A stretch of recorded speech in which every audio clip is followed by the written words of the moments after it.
Live from Fargo and serving you on TV, online, and on the go, this is Valley News Live at noon.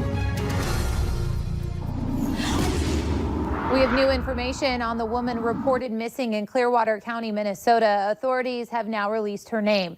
This woman is 60-year-old Eileen Nelson from New Hope, Minnesota. Her car was found abandoned in southern Clearwater County on Wednesday. Nelson's family says she may be in a delusional state and try to hide from people looking for her. Authorities combed the area in the county yesterday and plan on sending out a specialized team to look for her today. If you see Nelson, you are urged to call police right away. The state of Minnesota and North Dakota released updated numbers for COVID-19 cases. In Minnesota, they saw nearly 100 more confirmed cases overnight. The State Department of Health is reporting 94 new cases, bringing the total to 1,336. Clay County now has 29 reported cases. Wilkin and Beltrami counties each have 5 reported cases. They are also reporting 7 new deaths, bringing that total up to 57. 143 people are now currently being hospitalized, with 64 in the ICU. 732 patients no longer need to be isolated. In North Dakota, the state is reporting 9 new confirmed cases, bringing their total up to 278. Of the new cases, 5 are from Cass County. 105 patients have recovered from this disease, while 13 are currently being hospitalized. In total, the state has tested over 9,600 people. The death toll for North Dakota sits at 6. Well, let's get to the weather here. It's looking fairly calm finally, sort of consistently. Meteorologist Justin Fanfarelli joins us for a look at what to expect this weekend. And thank you, Beth, and good afternoon, everybody. We do have mostly cloudy skies. Now, we can't get rid of some precipitation out there, but we're a lot warmer than yesterday. Here's what it looks like on the satellite. You can see the clouds right over us right now. Clear skies. You make your way into portions of central South Dakota, but we are actually seeing some rain showers, possibly mixed with some snow showers as you make your way just off to the south and to the east of Fargo into Lakes Country right now. This is light. Most of us will stay dry. We were into the 20s and 30s yesterday, but into the noon hour, into the upper 30s to lower 40s across the region, which feels a lot better. And the wind across the region, just a little breezy, winds 10 to 25 miles per hour, but flipping around to more of a southerly or southwesterly direction, which is a much warmer flow than we have been over the past couple of days. So we'll actually have a few more clouds over the next couple of hours, but a clearing trend by the afternoon. We'll keep that southerly wind with highs in Fargo near 50. We'll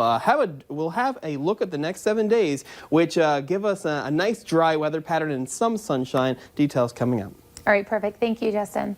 Well, the North Dakota DOT is closing a roughly 25-mile stretch of I-29 because of flooding. The interstate is closed in both directions from Manville exit 152 to Grafton exit 176. This is video of the interstate close to that area yesterday. We have the detours people are encouraged to take up on our VNL News app. We'll take a look at this video now. The Minnesota State Patrol is warning people to be extra careful when they're driving near water-filled ditches. This comes after troopers responded to an SUV in a ditch filled with water near Hallstatt. The Minnesota State Patrol says the car in the video went into the ditch along Highway 75. Thankfully, no one was injured in the accident.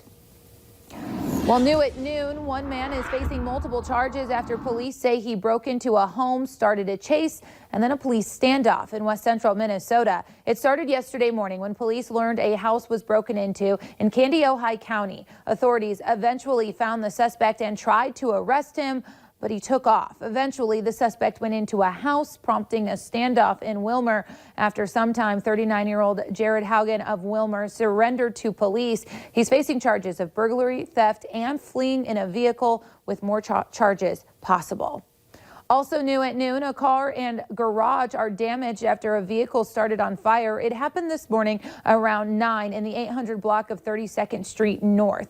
Fire crews say the car has extensive damage and the garage has some as well. No one was injured and the cause is still under investigation. It'll be a different Easter this Sunday, with social distancing and virtual worship replacing traditional church services. But as Laura Podesta reports, some congregations may push back. Easter Sunday celebrates the resurrection of Jesus Christ.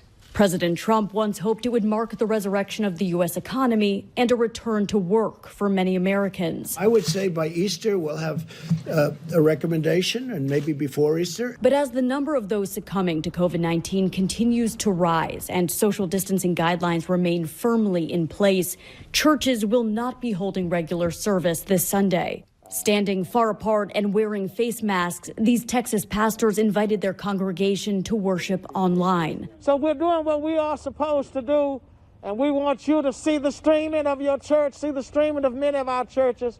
We'll be online, Facebook. We still will have resurrection service. Some churches are offering drive-in services where parishioners can sit in their car and listen from the parking lot. But in certain states with strict stay-at-home orders, even that's not allowed. The governor of Nevada and officials in Southern California are banning drive-in worship, like this recent gathering in Wisconsin. Some congregants are refusing to abide by any social distancing guidelines. State troopers twice last Sunday had to break up services at this church in Georgia for not complying with the governor's order to keep people 6 feet apart. The church says it will be open again this Sunday. In nome del Padre, del Figlio e dello Spirito Santo. Pope Francis will be social distancing. The Vatican reports he'll celebrate Easter alone in St. Peter's Basilica. Laura Podesta, CBS News. Easter egg hunts for kids have also been upended. Several cities and towns have figured out ways to hold virtual Easter egg hunts, though, including right here in Fargo. Head over to our VNL News app to find out how you can participate. In our consumer alert this afternoon, Walmart continues to hire workers amid the coronavirus pandemic. Walmart has hired more than 100,000 new workers over the past 3 weeks to meet demand during the COVID-19 outbreak. Walmart announced on March 19th that it would look to fill 150,000 positions. Well, coming up at noon, a Catholic church and renters in Duluth, Minnesota are at odds over a proposed plan to knock down lower-income houses. We'll explain why that's happening. But next, weather to plan your day.